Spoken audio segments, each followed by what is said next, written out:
बिस्मिल्लाहिर्रहमानिर्रहीम। अस्सलाम वालेकुम डियर स्टूडेंट्स। आज का हमारा लेक्चर क्लास 10 केमिस्ट्री में चैप्टर नंबर 13 बायो केमिस्ट्री में प्रोटीन्स के मुतालिक है। तो टॉपिक जो हमारा है दैट इज़ प्रोटीन्स। और प्रोटीन जो है ये भी एक बायो मॉलिक्यूल है, बायोलॉजिकल मॉलिक्यूल है जो लिविंग बॉडीज़ में मौजूद होता है। और प्रोटीन का स्ट्रक्चरल रोल भी है, फंक्शनल रोल भी है। ये बॉडी के स्ट्रक्चरल कंपोजिशन में भी बहुत अहम इसका हिस्सा है। और हमारी बॉडी में बहुत ज़्यादा फंक्शन जो हैं वो भी प्रोटीन्स की वजह से परफॉर्म होते हैं। ठीक है, तो ये एक स्पेसिफिक बायोलॉजिकल मॉलिक्यूल है। और ये मॉलिक्यूल है तो इसमें सारी बात है, डिफरेंट एलिमेंट्स के एटम्स होंगे। तो इसमें कौन कौन सी एलिमेंट्स आपको प्रोटीन्स में मिलेंगी? आपको प्रोटीन्स के अंदर carbon, hydrogen, oxygen, sulphur, nitrogen और फास्फोरस, 6 तरह की एलिमेंट्स आपको प्रोटीन्स मॉलिक्यूल्स के अंदर मिलेंगी।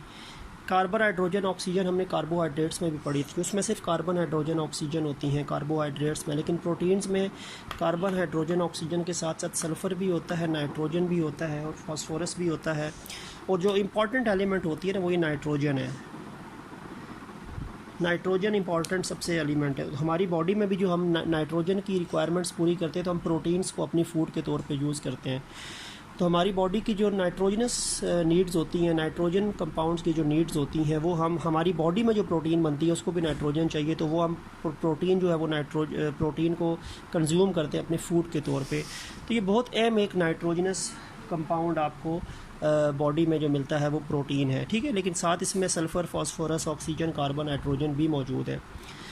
उसके बाद आपको ये मैं बता दूं कि प्रोटीन्स जो हमारी फूड के 3 बेसिक कंपोनेंट्स हैं, 3 मेजर कंपोनेंट्स, उनमें से एक है। ये मैं आपको बता दूं कि हमारी ह्यूमन्स की जो फूड है, अगर हम ह्यूमन की फ़ूड की बात करते हैं तो ह्यूमन के जो फूड है, खुराक है, उसमें 3 मेजर क्लासेस हैं या 3 मेजर ग्रुप्स हैं। इंसानी ग़िज़ा जो है वो 3 बड़े ग्रुप्स पे मुश्तमिल है। कार्बोहाइड्रेट्स जो हम डिस्कस कर चुके हैं, प्रोटीन्स जो आज हम डिस्कस करेंगे, एंड लिपिड्स। ये 3 major component of human food हैं। तो इनमें प्रोटीन एक अहम जुज़ है। तो हम इंसान की खुराक का जो 3 बड़े जुज़ हैं उनका एक जुज़ जो है वो प्रोटीन भी है। तो यानी हमारी बॉडी में प्रोटीन एक फ़ूड के भी तौर पे यूटिलाइज़ होती है और ये फिर हमारी बॉडी में जाकर different structural and functional role जो होती है वो प्ले करती है। ठीक है, और ह्यूमन फूड के अंदर ये 3 मेजर क्लासेस में प्रोटीन लाजमी शामिल होती है। तो इसका मतलब है कि ये जो प्रोटीन है इसका ह्यूमन बॉडी में रोल भी तो है ना। ये ह्यूमन बॉडी के लिए क्यों इम्पॉर्टेंट है? Why protein is important for human body? Human body के लिए प्रोटीन की अहमियत क्यों है? तो उसमें 3 पॉइंट्स आपकी बुक में मेंशन है कि प्रोटीन जो है इट बेसिकली ट्रांसपोर्ट, 2-3 फंक्शंस आपको बता देता हूँ। It transport and store oxygen and nutrients. जो प्रोटीन्स होती हैं ये न्यूट्रिएंट्स को, ठीक है, जिनसे हम एनर्जी लेते हैं, और ऑक्सीजन को स्टोर भी करती है, ट्रांसपोर्ट भी करती है। तो ऑक्सीजन और न्यूट्रिएंट्स की ट्रांसपोर्टेशन और स्टोरेज जो है वो प्रोटीन्स की वजह से होती है। इसके अलावा ये जो प्रोटीन्स हैं दे एक्ट्स एज कैटलिस्ट्स। ठीक है, ये कैटलिस्ट के तौर पे एक्ट करते हैं। और कैटलिस्ट को, क्योंकि इनको हम बायो कैटलिस्ट कह सकते हैं क्योंकि लिविंग बॉडीज़ के कैटलिस्ट है ना, बायो कैटलिस्ट। और इनको एंजाइम्स भी कहते हैं, एंजाइम्स। तो यानी ये कैटलिस्ट के तौर पे एक्ट करते हैं। और बायोलॉजिकल कैटलिस्ट, प्रोटीन जो है वो बायोलॉजिकल कैटलिस्ट हैं and they are also known as enzymes. जो बायोलॉजिकल कैटलिस्ट जो होते हैं उनको एंजाइम्स भी कहते हैं। और ये बेतहाशा जो हमारी बॉडी में मेटाबॉलिक रिएक्शन चल रहे होते हैं उनको कैटलाइज करते हैं। तो बिफोर यानी विदाउट एंजाइम्स और बायो कैटलिस्ट जो जिनकी केमिकल नेचर प्रोटीन होती है, तो एंजाइम्स या बायो कैटलिस्ट जो होते हैं वो प्रोटीन्स होते हैं केमिकल नेचर में। तो ये हमारी बॉडी में चलने वाले थाउजेंड्स ऑफ मेटाबॉलिक रिएक्शंस को कैटलाइज करते हैं, उनकी स्पीड तेज़ करते हैं, उनके लिए रिक्वायर्ड होते हैं। और इसके अलावा क्या करते हैं ये जो प्रोटीन्स हैं, they basically they are very important to regulate many systems of our body. हमारी बॉडी के बहुत से सिस्टम्स जो होते हैं, जिस तरह रिस्पायरेटरी सिस्टम है, एक्सक्रीटरी सिस्टम है, नर्वस सिस्टम है, तो हम इंसान के जिस्म के बेतहाशा सिस्टम्स जो होते हैं उनके रेगुलेटर्स के तौर पे भी इनका काम होता है, इसको रेगुलेट रखते हैं। ठीक है, तो ये इंसान की बॉडी में प्रोटीन के 3 इंपॉर्टेंट जो हैं वो फंक्शंस मेंशन है, क्योंकि इंसान की बॉडी के अंदर जो फूड के अहम कंपोनेंट में प्रोटीन भी आती है 3 बुनियादी जुज़ में, तो उसके लिहाज से इंसान की बॉडी में प्रोटीन की क्या अहमियत है वो मैंने मेंशन कर दी है। अब हम प्रोटीन की डेफिनेशन वगैरह पे आते हैं और फिर इसके बिल्डिंग ब्लॉक्स की बात करते हैं कि किससे मिलके बने होते हैं। तो ये मैं आपको बता दूं कि जो प्रोटीन्स हैं ये कॉम्प्लेक्स है, ये ज़्यादा कॉम्प्लेक्स है, क्योंकि इनमें नंबर ऑफ़ एलिमेंट्स कार्बोहाइड्रेट की निस्बत ज़्यादा है, तो ये उनकी कॉम्प्लेक्सिटी भी ज़्यादा है। तो they are high molecular weight polymers तो हैं, क्योंकि ये छोटे छोटे मोनोमर्स से मिलके बनते हैं, लेकिन इनका मॉलिक्यूलर वेट बहुत ज़्यादा होता है। बेतहाशा छोटी छोटी यूनिट्स होती हैं जो कंबाइन करके पेप्टाइड लिंकेज को से लिंक करके आपको प्रोटीन बना के देती हैं, तो वो हम पेप्टाइड लिंकेज की बात भी करेंगे। तो they have higher molecular weight, ये पॉलीमर्स है, यानी कॉम्प्लेक्स हैं, और इनका मॉलिक्यूलर मास या मॉलिक्यूलर वेट जो होता है वो बहुत ज़्यादा होता है। ठीक हो गया। और अगर इसकी हम डेफिनेशन की बात करेंगे तो डेफिनेशन ये हो जाएगी कि proteins are complex nitrogenous substances that produce amino acids on complete hydrolysis। ये डेफिनेशन हो जाएगी। प्रोटीन्स कॉम्प्लेक्स नाइट्रोजनस कंपाउंड्स है। नाइट्रोजन एलिमेंट थी ना इनमें, मैंने आपको नाइट्रोजन को सर्कल करके बताया था कि नाइट्रोजन एक बुनियादी एलिमेंट है प्रोटीन की।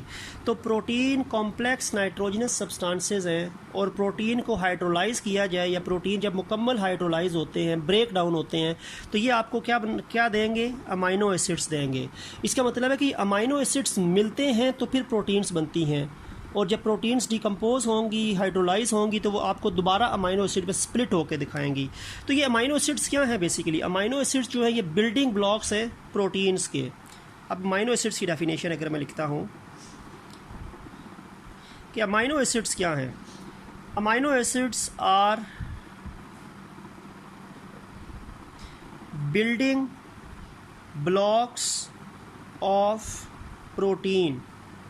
प्रोटीन्स किससे मिलके बनती हैं? अमाइनो एसिड से मिलके बनती हैं, और जब प्रोटीन को हाइड्रोलाइज किया जाए तो वो दोबारा अमाइनो एसिड में स्प्लिट हो जाती हैं। ठीक है, तो amino acids are basically the building blocks which also known as units.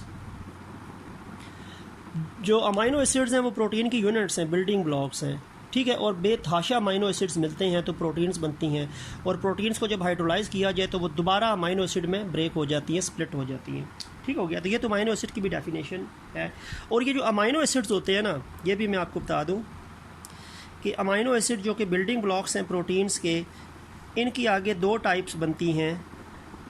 एक अमाइनो एसिड्स जो हैं वो कहलाते हैं नॉन एसेंशियल अमाइनो एसिड्स, और अमाइनो एसिड की दूसरी कैटेगरी जो है वो कहलाती है एसेंशियल अमाइनो एसिड्स। अब essential non essential amino acid से क्या मुराद है? टोटल जो अमाइनो एसिड की टाइप, टोटल जो अमाइनो एसिड्स हैं वो टोटल 20 हैं, 20 टाइप्स हैं। There are 20 types of amino acids. ठीक है, और इन 20 टाइप्स में से जो 10 टाइप्स हैं वो नॉन एसेंशियल होती हैं, और 10 जो टाइप्स हैं वो एसेंशियल होती हैं। ठीक है, यानी टोटल 20 इकसाम है अमाइनो एसिड्स की, और उसमें से 10 इकसाम एसेंशियल अमाइनो एसिड्स कहलाते हैं, और 10 इकसाम जो है वो नॉन एसेंशियल अमाइनो एसिड्स कहलाते हैं। अब एसेंशियल अमाइनो एसिड्स वो अमाइनो एसिड्स होते हैं जो हमारी बॉडी का खुद सिंथेसाइज नहीं कर सकती, और इनको हमें अपनी डाइट के थ्रू लेना पड़ता है। प्रोटीन खाते हैं तो वो हमारी बॉडी में अमाइनो एसिड्स में हाइड्रोलाइज होकर ये अमाइनो एसिड्स बनाती हैं। तो essential amino acids are those amino acids which are not present, जो हमारी बॉडी में प्रेजेंट भी नहीं होते और जो हमारी बॉडी में प्रोड्यूस भी नहीं होते इन आवर बॉडीज़। जो अमाइनो एसिड्स हमारी बॉडी में मौजूद नहीं है और हमारी बॉडी उनको प्रोड्यूस भी नहीं करती, तो ऐसे अमाइनो एसिड जो है वो एसेंशियल अमाइनो एसिड्स कहलाते हैं। And these amino acids must be supplied by our food, और ये हमारी फूड के थ्रू ही हमारी बॉडी का हिस्सा बनते हैं, ठीक है, जो 10 हैं। लेकिन जो बाकी 10 अमाइनो एसिड्स हैं जिनको हम कहते हैं essential amino acids, these amino acids are basically present या प्रोड्यूस्ड इन आवर बॉडीज़, ये हमारी बॉडी में ख़ुद ब खुद प्रेजेंट और प्रोड्यूस होते हैं, तो इसीलिए इनको हम नॉन एसेंशियल बोलते हैं। ये हमें रिक्वायर्ड नहीं होते, ये पहले ही मौजूद होते हैं। लेकिन बाकी जो 10 अमाइनो एसिड्स हैं वो नॉन एसेंशियल हैं, क्योंकि वो एसेंशियल हैं क्योंकि वो हमारी बॉडी में नहीं मौजूद होते, उनको हमारी बॉडी सिंथेसाइज नहीं करती, वो हम फूड के थ्रू बॉडी में लेके आते हैं। जबकि बाकी जो 10 है वो हमारी बॉडी में मौजूद है, उनको बॉडी खुद सिंथेसाइज करती है, तो वो नॉन एसेंशियल अमाइनो एसिड्स कहलाते हैं, ठीक है। तो essential non essential amino acids जो हैं वो उनकी अवेलेबिलिटी हमारी बॉडी में है या नहीं है उस बेस पे हैं, ठीक है। अब हम अमाइनो एसिड का स्ट्रक्चर देख लेते हैं और वो किस तरह मिल के प्रोटीन सिंथेसिस की तरफ अपना रोल प्ले करते हैं। तो जो अमाइनो एसिड है, जो अमाइनो एसिड है बेटा, उसका स्ट्रक्चर क्या होता है? उसका स्ट्रक्चर है एक कार्बन है और कार्बन के 4 बॉन्ड हैं, सिंगल बॉन्ड है, टेट्रावेलेंट है, ठीक है। एक साइड पे इसका COOH होता है, एक साइड पे इसकी NH2 या H2N होता है, एक साइड पे इसके R, एक साइड पे इसके H। ये कार्बन एक सेंट्रल मॉलिक्यूल है, एटम है अमाइनो एसिड का, ठीक है। और इसको कहा जाता है सेंट्रल कार्बन एटम।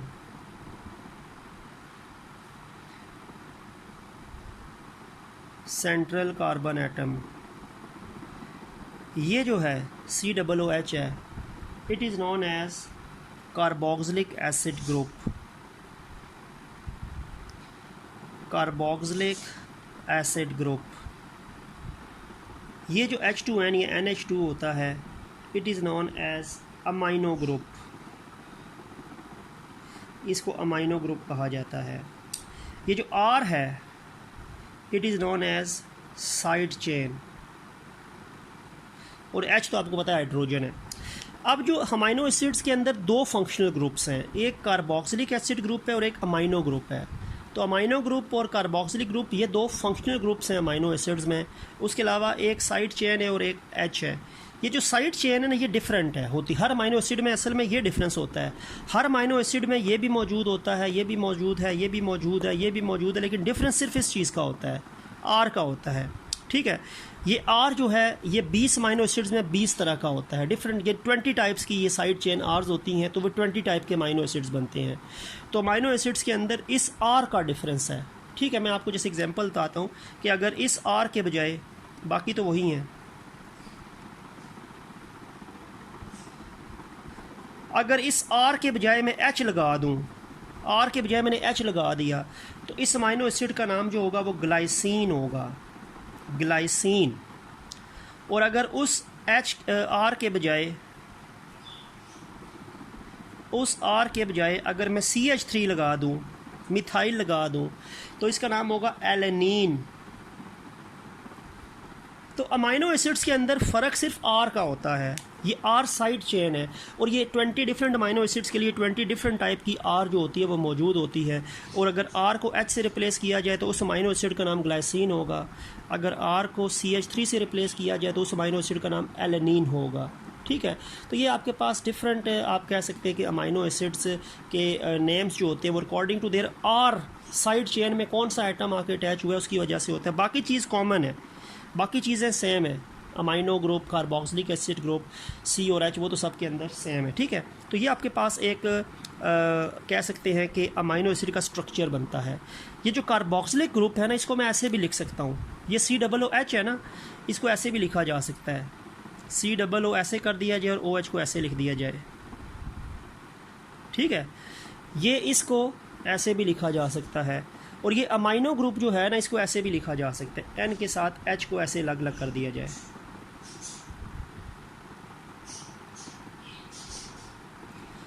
तो H2N को ऐसे भी लिख सकते हैं हम, यहाँ पे मैं इस तरह भी लिखा जा सकता हूँ, और इस COOH को ऐसे भी लिखा जा सकता है, ठीक है। तो ये आपके पास स्ट्रक्चर होता है अमाइनो एसिड का, ठीक हो गया। अब हमने बात करनी है कि अमाइनो एसिड किस तरह मिल के प्रोटीन सिंथेसिस करते हैं। How amino acids are linked to make proteins, या how they start the formation of proteins.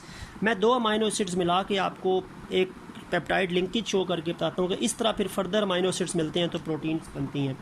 ठीक है, एक अमाइनो एसिड है बेटा, मैं एक अमाइनो एसिड लिख रहा हूँ, उसके मैं COOH को मैं ऐसे करके लिख रहा हूँ, COOH को ऐसे कर दिया मैंने, और NH2 को मैंने ऐसे कर दिया है।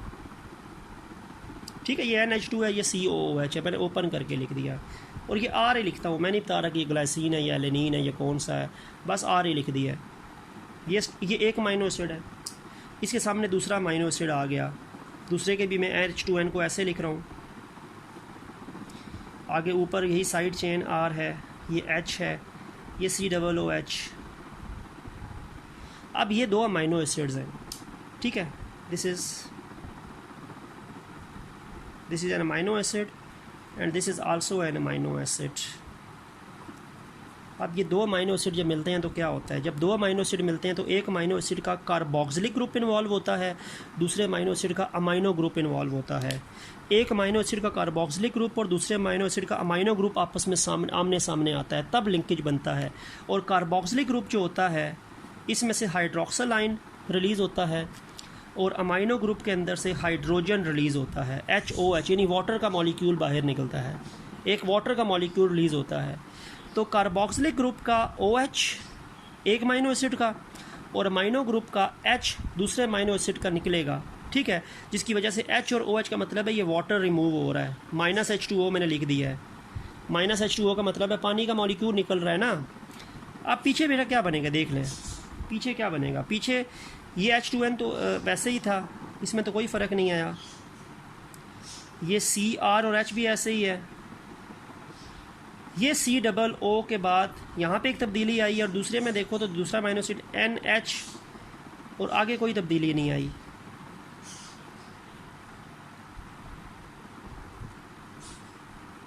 इसका OH यहाँ से निकला है, इसका H यहाँ से निकला है, तो फिर क्या होगा, इनको आपस में ये बॉन्ड बनाना पड़ेगा, ये बॉन्ड बन जाएगा। This is the bond. ये बॉन्ड क्यों बना है, क्योंकि यहाँ पे OH था जो निकल चुका है और इसका यहाँ पे H था जो निकल चुका है, तो इसका एक बॉन्ड कम हुआ OH वाला, इसका एक बॉन्ड कम हुआ H वाला, तो नाइट्रोजन का भी एक बॉन्ड खाली हो गया, कार्बन का भी एक बॉन्ड खाली हो गया, तो इनको मजबूरन आपस में ये बॉन्डिंग करनी पड़ी। ये आपस में इन्होंने बॉन्डिंग कर दी और ये दो अमाइनो एसिड को लिंक करता है ये बॉन्ड। इस अमाइनो एसिड ने यहाँ पे दोनों के दरमियान प्लस था, ये दो अलग अलग अमाइनो एसिड थे, लेकिन यहाँ पे इन दोनों के दरमियान बॉन्ड आ गया क्योंकि ये दोनों जो हैं ये कॉमन चीज़ बन गई है। ठीक है, अब ये जो बॉन्ड है ना बेटा, इस बॉन्ड का नाम होता है पेप्टाइड बॉन्ड। इस बॉन्ड को हम पेप्टाइड बॉन्ड कहते हैं जो अमाइनो एसिड्स को जोड़ता है। This bond is known as peptide bond. और ये पेप्टाइड बॉन्ड कितने अमाइनो एसिड्स के दरमियान है, दो अमाइनो एसिड्स के दरमियान है। तो इस सब्सटेंस को मैं अब अमाइनो एसिड नहीं बोलूँगा, इस सब्सटेंस को मैं बोलूँगा डाईपेप्टाइड। इसको डाईपेप्टाइड कहा जाएगा। ये डाईपेप्टाइड बन गया है, दो अमाइनो एसिड्स मिले हैं।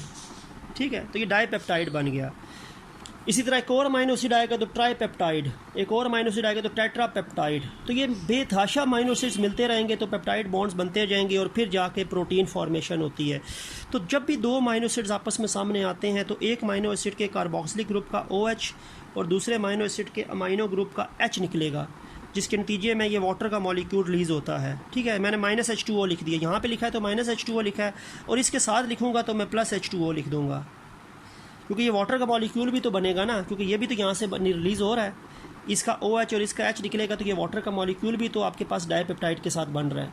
ठीक है, तो ये नाइट्रोजन का एटम और ये कार्बन का एटम आपस में ये बॉन्ड कर लेगा, जिसको हम पेप्टाइड बॉन्ड कहेंगे, और ये कॉमन, ये दोनों मिलके कॉमन सब्सटेंस बन जाएगा, जिसको ब्रैकेट में मैंने लिखा है, जिसको हम डाईपेप्टाइड कहेंगे। साथ वाटर का मॉलिक्यूल भी जो ये बना है, ये जो रिलीज़ हुआ है HOH से, ये भी बनेगा, वाटर +H2O भी बनेगा। ठीक है, तो इस तरह करके आपके पास ये प्रोटीन सिंथेसिस जब भी होती है तो अमाइनो एसिड्स इस पेप्टाइड बॉन्ड से लिंक होते जाते हैं। दो अमाइनो एसिड लिंक होंगे तो डाईपेप्टाइड, तीन होंगे तो ट्राईपेप्टाइड, इस तरह बेतहाशा होंगे तो फिर पॉलीपेप्टाइड और फिर जाके बनेंगे जी प्रोटीन मॉलिक्यूल्स बनेंगे। तो इस तरह प्रोटीन एक complex higher molecular mass organic compound होता है और इस तरह ये पेप्टाइड लिंकेज से, ये पेप्टाइड बॉन्ड से अमीनो एसिड आपस में लिंक होते जाएंगे और प्रोटीन सिंथेसिस जो है वो स्टार्ट होती जाएगी। ठीक है, तो ये हमारा टॉपिक जो था आज का वो प्रोटीन्स के बाद मुतालिक थोड़ा सा, फिर हमने प्रोटीन्स की डेफिनेशन, अमीनो एसिड्स, उनकी टाइप्स, अमीनो एसिड का स्ट्रक्चर और लास्ट में हमने पेप्टाइड लिंकेज जो प्रोटीन को अमीनो एसिड के लिंक होने से बनता है वो डिस्कस कर लिया। तो इंशाल्लाह नेक्स्ट लेक्चर जो हमारा होगा, नेक्स्ट वीडियो, वो sources and uses of proteins के मुतालिक होगी। तो नेक्स्ट लेक्चर तक के लिए अल्लाह हाफिज़।